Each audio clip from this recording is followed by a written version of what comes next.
Sugatan ng isang bus driver at kanyang konduktor matapos makaaway ang magkapatid na motorcycle rider sa kalsada sa Quezon City. Ang ugat ng away kalsada, pagbusina ng bus matapos umanong mag-swerve ng isa sa mga motorsiklo. May unang balita si James Agustin. Habang nasa Quirino Highway sa Quezon City, nagkagulot nagsigawan ng ilang motorista at pasahero ng bus.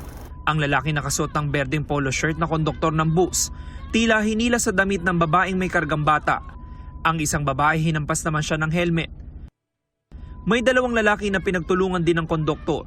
Ilang beses siyang sinuntok na lalaking walang damit pang itaas, habang ang isa pang lalaki na nakaputi, ilang beses siyang hinataw ng tubo. Pag-usad ng bus, hinampas ng tubo ng lalaki nakaputi ang side mirror nito.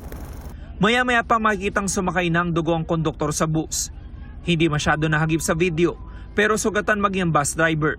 Yung ating pong bus driver ay nagtamo ng sugat sa ulo na nagkaroon po ng kinakailangan tahiin ng 5 stitches.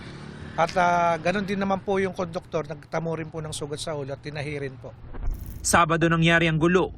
Lunes na nakapag-report sa Pasong Putik Police Station ng driver at konduktor. Sa investigasyon ng pulisya, galing Bulacan ang bus sa patungong Nia Road nang makasabay nila sa Quirino Highway ang isang motorcycle rider. Ang pinag-ugatan ng away kalsada. Nag-swerve yung rider and then nagbusina po yung bus driver para po i-aware yung rider natin. And then umabante po ulit yung rider pag ito ng bus. Yan na po, nagkaroon na po sila ng pagtatalo. Nauwi po sa pagbasag ng side mirror at pagbasag ng windshield. At bumaba po yung ating driver na may dalang tubo para depensa ng sarili. Ngunit naagaw ito ng rider. Kaya yun po yung naipalo dun sa ulo. Sumali raw sa away ang isa pang rider na kasama niya sa biyahe, pati ang kani-kanilang angkas. Sa follow-up operation ng pulisya, natukoy ang pagkakakilanlan ng mga motorcycle rider na magkapatid pala at mga angkas nilang live-in partners. Inibitahan sila sa police station kahapon kung saan nila nakaharap ang bus driver at konduktor.